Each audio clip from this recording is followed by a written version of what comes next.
आज के हमारे डिस्कशन का विषय है संस्कृतिकरण।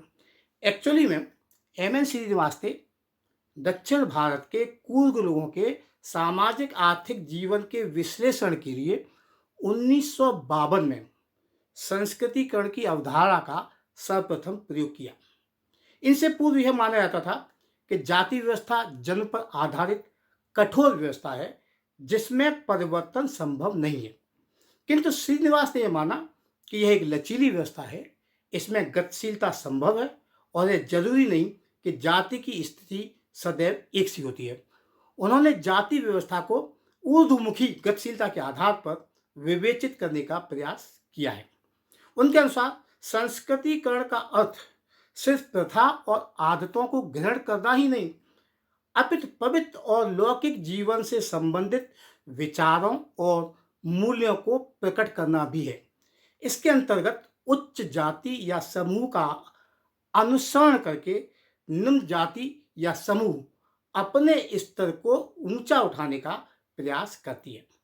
संस्कृतिकरण को परिभाषित करते हुए श्रीनिवास ने अपनी पुस्तक social change in modern India में लिखा है कि संस्कृतिकरण वह प्रक्रिया है जिसके द्वारा कोई निम्न हिंदू जाति या जनजाति या अन्य समूह किसी उच्च और प्राय द्विज जाति की दिशा में अपने रीति रिवाज, कर्मकांड, विचारधारा और जीवन पद्धति को बदलता है।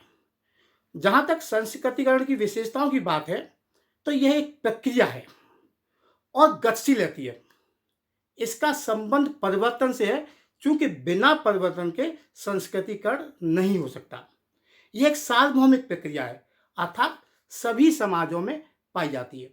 फिर संस्कृतिकरण की जो प्रक्रिया है यह हिंदू जाति तक ही सीमित नहीं है, यह जनजाति या अर्ध जनजाति में भी गतिशील होती है। और संस्कृतिकरण में अच्छाई या बुराई का कोई तत्व निहित नहीं होता, क्योंकि किसी भी जाति के अनुकरण करने को यह नहीं कह सकते कि उनका उन्नत करने का प्रयास अच्छा है या बुरा। इसके अलावा संस्कृतिकरण की प्रक्रिया एक सामूहिक प्रक्रिया है, व्यक्तिगत प्रक्रिया नहीं। क्योंकि इसमें संपूर्ण जाति सामूहिक रूप से प्रयास करती है। और सबसे खास बात यह है कि यह एक लंबी अवधि की प्रक्रिया है, इसमें एक लंबे समय तक प्रतीक्षा करनी पड़ती है। श्रीनिवास ने स्पष्ट किया कि संस्कृतिकरण की प्रक्रिया में सदैव ब्राह्मण जाति का ही अनुकरण किया जाएगा, ऐसा नहीं है। इस प्रक्रिया में स्थानीय प्रभुत्व संपन्न जाति भी महत्वपूर्ण है। श्रीनिवास के अनुसार संस्कृतिकरण की प्रक्रिया में पद मूलक परिवर्तन ही होते हैं, कोई संरचनात्मक मूलक परिवर्तन नहीं होता। अर्थात कोई एक जाति अपने आसपास की जातियों में जातिगत संस्तरण में ऊंचा स्थान तो प्राप्त कर लेती है, परंतु इससे सामाजिक व्यवस्था में कोई परिवर्तन नहीं होता। जहां तक संस्कृतिकरण में सहायक कारकों या दशाओं की बात है तो इसमें सर्वोपरि आधुनिक शिक्षा आती है जो समानता पर आधारित है, जिसमें जन्म परिवार के स्थान पर व्यक्तिगत योग्यता का महत्व अधिक होता है। फिर नगरों का विकास, जहां जनजातीय संस्तरण पर लोग ज़्यादा सचेत नहीं होते। धन का महत्व, भौतिकतावाद की वजह से सामाजिक सोपान में आज ऊंचा स्थान प्राप्त करना आसान होता है।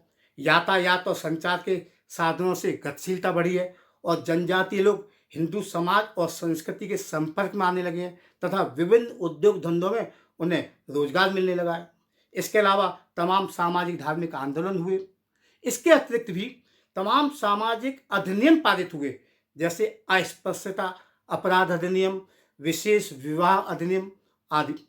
तो निष्कर्ष के रूप में हम कह सकते हैं कि संस्कृतिकरण एक ऐसी प्रक्रिया की ओर संकेत करती है जिसमें कोई जाति या समूह सांस्कृतिक दृष्टि से प्रतिष्ठित समूह के रीति रिवाजों का अनुकरण कर अपनी सामाजिक परिस्थिति को ऊंचा बनाती है।